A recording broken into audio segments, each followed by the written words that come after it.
So, what is it like to have a full-size arcade in your home? We have the Legends Ultimate Arcade, which is, it has like thinner wood, but it's actually the full size as what you would play in the 1980s and 90s and 70s and stuff like that. It has the regular joysticks, has a spinner controller, and it has a trackball type controller. 6 buttons, especially good for fighting. Player 1, player 2, menu, rewind for some games. I'll briefly talk about the Legends Ultimate, but I'll say, just what person that isn't like a Gen Xer, who didn't play arcades. If you grew up as a Gen Xer, pretty much every walk-in theater, almost every gas station, had arcade cabinets in them. Like Pac-Man, Miss Pac-Man, Joust, Galaga, Dig Dug, and Street Fighter 2, Dragon's Lair, and just the Play Choice 10 Nintendo, Strider, Neo Geo. There are thousands of arcade games throughout the years that have been released.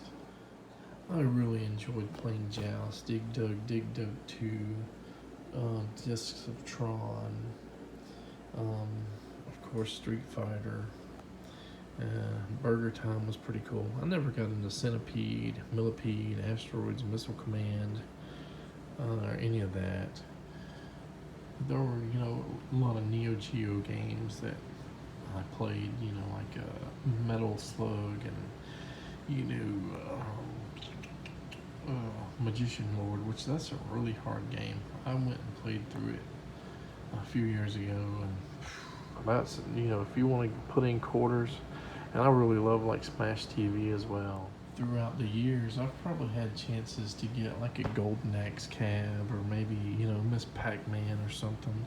And then the arcade one-up systems, which are kind of like mini versions of those arcades, would start coming out with, it'd be like 4, 5, 7 games in each arcade. There was a Mortal Kombat version, Street Fighter 2 version, the Pac-Man version. There might be like an ice hockey or something, but every year around the holiday, Christmas season, Sam's Club, I guess, sells these Legends Ultimate, and they also have a pinball machine where it'd be, instead of the monitor going this way, it's like a vertical orientation, but it's flat, so with kind of looks like a pinball machine, and you can have pinball, I guess, games on this one and arcade games on the pinball version. So this is released by Atgames, and it's not just arcade games on there. There's Atari, Super Nintendo, Genesis, all kinds of stuff that come, in the, for free with when you buy the system. And if you buy the Sam's Club version, you get the free pinball flippers here. Or you have to buy them separately if you want them, if you buy it like on Amazon or something.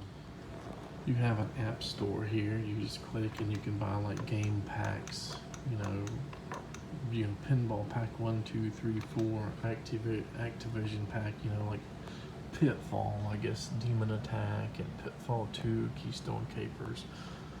$25, I guess, per pack. There's a Tato, I guess, pinball table volume 1. Not sure what's in there. Let's see, what else have we got? You got Data East game packs, which I guess you have, Bad Dudes game pack number 3, Bad Dudes Carnal's Revenge, Burger Time, yada yada yada.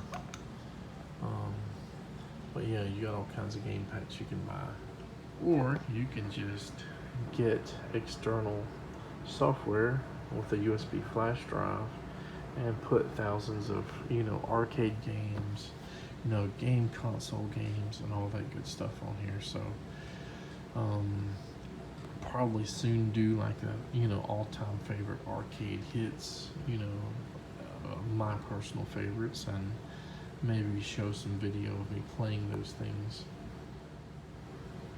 So, before these came along, like mass manufactured arcade systems like this that were made for home users, there were like businesses, small businesses and stuff that were custom building and, these kind of cabs, and they're, $2, $3, $4, $5,000. They would use like the arcade joysticks and stuff, and these are arcade joysticks. They're just not what would have been available at the arcade. They're not like the HAP or whatever, I guess, and some of the competition sticks, but they're clicky sticks, clicky buttons, and they're okay rollers and stuff, and trackball. Trackball really doesn't roll that much, but you can always change out the control buttons and the joysticks and everything you want in here. And I believe they also have a control panel that you can upgrade to a 4-player panel. So you got play like the Simpsons arcade and some of the Teenage Mutant Ninja Turtles and other games that were 3 and 4-player. There's even a Final Fight 3-player mode or whatever, 3-player version. As far as games on this actual system here that are great, I don't know, not a whole lot of super great games in my opinion, but like, there's Burger Time, that's the arcade version. They got Breakout, the Atari version, so they're, Bond's Adventure, which I guess it was an arcade, but I think it also came out on the PC Engine, TurboGrafx. And sometimes you have this 2600 and arcade version, like of Centipede, so you got 2 different versions of that game.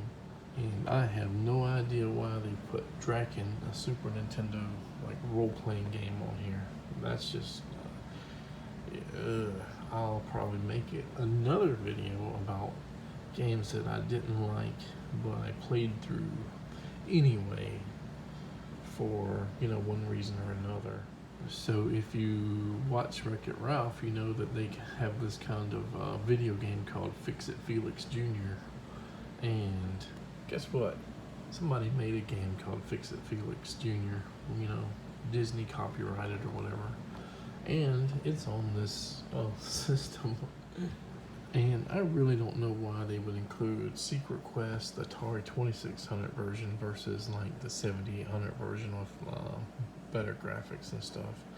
I don't know if it's licensing issues or, they just didn't think, the 7800 was more obscure or something, that they just didn't put it on here. Of course, one of the biggest licenses is probably the Star Wars. You have the Super Nintendo releases of Super Star Wars, Empire Strikes Back, and Return of the Jedi. A Sword of Sedan, which was a Genesis game. Then you got all 3 of the Sword Quest games from the Atari 2600, Waterworld, Fireworld, and Earthworld. This, Yar's Revenge, is probably my favorite game on the system. It's Atari 2600 version. It is a game that should have been an arcade game but wasn't. This game probably would have made millions of dollars in quarters, just in my opinion. Especially since I've played it for hours on this system. Most of your systems will probably be either like Windows based or Linux based or Raspberry Pi based, and you can pretty much customize your arcade however you want, with as long as your system is powerful enough to run whatever you're doing. And some of the 3D arcade stuff probably takes a little bit of CPU power. I don't think the Legends Ultimate, at least the second version, which was less powerful, is capable of doing the 3D arcade stuff, at full speed or whatever, if at all. but all the 2D stuff it seems to handle just fine. Smash TV. It's cool how they got these like little overlays and stuff over them, you know, on coin op 6. Because, you know, the aspect ratio of the arcades were like for the old style non-widescreen TVs, and most of the monitors you get now are widescreen, so you need something to border on the left and right, or, you know, to play it. But as you can see, you got the left and right borders, so you got these graphics overlaid, not really overlays, but just to fill in, you know, the whole area. Of course, I can't play this one-handed. I can if I got that power up, I guess. Anyway, for the most part, you know, your arcade will play like the arcade. Sometimes there are sound issues or graphical flicks and flickers and possible some graphical glitches, you know, just due to emulation and stuff like that. But this gives you the authentic experience without, you know, buying an arcade that only has one game or 5 or 7, you know, if it's a compilation arcade like the arcade 1-ups. But you supposedly you can hack the arcade 1-ups, or maybe change out the computer system, you know, to like a Raspberry Pi or something, and pretty much have thousands of games, you know, arcade and console games on a single system. And that makes the experience that much better, especially if you love like games from, you know, from the 70s all the way up to, you know, whatever 90s or whatever, when they stopped doing the 2D arcade games. And here's Bond's Adventure, kind of like a almost Halloween season, so it can be kind of a great game for Halloween to play. And who didn't love Zaxxon, you know, especially in the, you know, ColecoVision and stuff days, when you started getting a little bit better graphics on home consoles, you know.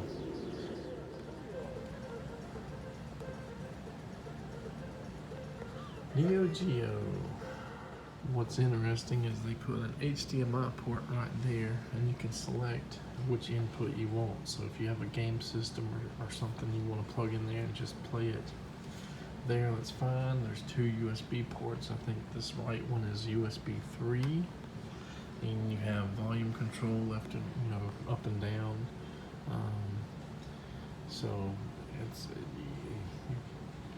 versus, and unless you're really intent on building your own box and all that stuff, you know, your own cabinet, this is definitely the way to go. And there are also some other things like some, you know, the bezel or whatever you call it, bezel. You can get an interactive one, so as you change your game, it'll have a game name there, you know, Street Fighter 2 or whatever, or Joust, which is really cool. I'm not that much a fanatic into the arcade stuff that I want that, you know, but if you are, you know, that's an option for you. Then you have ArcadeNet. I guess that's where you can play the games online. I'm not sure. Haven't ever tried it. There's a lobby, which I guess is, you get friend lists and all that stuff on ArcadeNet. But I've never used that. I'm not playing against people on here. I don't really have a lot of time to dedicate to online gaming or anything like that. The kids love this old black and white fire truck game. Very hard to play, actually. You can control, you know, you can use the little roller and to control your fire truck, and, you know, the siren and all that stuff. But we'll look at the side here at the graphics. So before I got this arcade, throughout the years I've had like CPS2, you know, motherboards and games like X-Men versus Street Fighter, and I had like the Super Gun with, you know, homemade controllers, and the RGB to, you know, composite or whatever S-video outputs, a lot of screen flicker and stuff there, which wasn't that great. But they use real arcade, controllers and buttons and stuff like that. So I had, I think, Double Dragon and I think Columns as well. The arcade motherboard. And so I would hook it to the Super Gun and play a little bit. And I just didn't think it was that convenient. You had a big giant board, kind of bare, circuit boards, just sitting around there, connected to like a ribbon cable attachment, that would connect to the Super Gun, and wasn't quite the experience of like having a real RGB monitor. So I got rid of the Super Gun and those controllers, and I got like the X arcade controller and the first iteration would it had the PS2 keyboard, pass through in it, and then the next generations, I guess, had the USB. They replaced it completely with their USB adapter or whatever that just plugged into a USB port. And I experimented, with a couple different, console and arcade PC builds, to see what would be a viable option to sort of make a arcade-esque, multi-console system. And during my last kind of attempt to do that, I kind of integrated that with a 3D gaming and 3D Blu-ray player home theater system set up. I got the special case, home theater PC case, and it got probably 90 to 95% done. I had problems with the motherboard, and I ended up using it as kind of like my main PC, but it gave me so many problems with black screens and reboots and not wanting to reboot, and then having to unplug the power for a while. I never got it fixed. I thought it was RAM, and that the specific motherboard was finicky with RAM. Changed out the RAM, spent $200-300 on different RAMs. It got better, never got fixed, and I finally just replaced it. And now it's not, a home theater PC. I gave up on the build, I guess. I bought like a dedicated Radeon 3D video card. I bought like infrared and optical output, for the home theater sound. Then changed over to HDMI, where the video and the sound come out of the same card, and there's less processing, and you kind of get the raw signal that goes into your home theater that way. But a lot of the support for that 3D and stuff has wavered, and software developers and I guess probably even Windows Microsoft has sort of just given up on that, along with everybody else.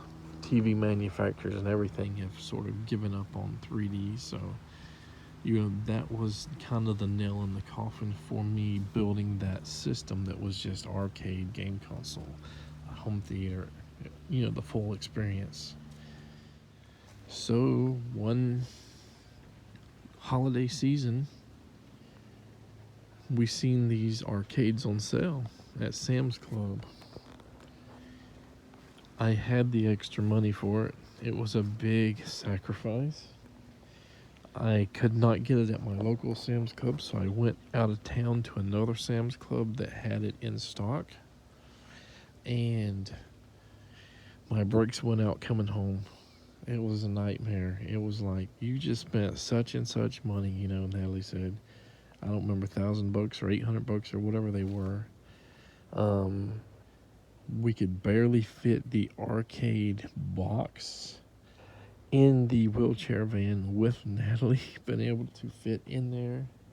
She got mad and she said, "Just leave me here. I don't even want to go home with you." But we made it about 25 miles, you know, to home, about 45 minutes or so, an hour out, 25 miles from home, and our brakes went out. And luckily, we didn't have an accident. Had to use emergency brake to stop into a local grocery store, and I was definitely tempted, and I'm sure Natalie probably said, just take the arcade back and get the money back. We need the money for the brakes, but we ended up getting the brakes fixed, fortunately. It was a cold night, and we had one of our kids with us, young kids. We really didn't want him to stay in the car freezing, for hours while we waited for help. But after a couple of days, I set up the arcade system, and it was nice. And once we figured out how to, you know, put more our own games and stuff in it, and it's not just super easy to do. You got to do some research. It's an arcade, and you have like 90% plus of the arcade games that were released available to you, just not those like 3D games. So and people come in the house and they see it and they say, "Wow, you have a real arcade system here." And had somebody just the other day fixing Natalie's wheelchair, from the wheelchair place, and they're like, "Wow, that is awesome." I did buy it thinking my kids would use it, but at their age, they're not really quite playing the games really like fluently or whatever. Maybe in the next 4 or 5 years they will play them, or they might say, "This is too old, this stuff, and just let me play my Nintendo or whatever." We'll see. But I bought it for the whole family, but obviously with a nostalgia factor for me growing up and playing the arcades. If you or your husband or girlfriend, wife, whatever, is a Gen Xer that love the arcades, and you or them have space in their home for an arcade system, and you have the extra money, and they do not have an arcade system, I mean, there's probably no better way to surprise them in a good way than to get one for the anniversary present, birthday, Christmas, whatever. Surprise them with something like this, and they'll love it.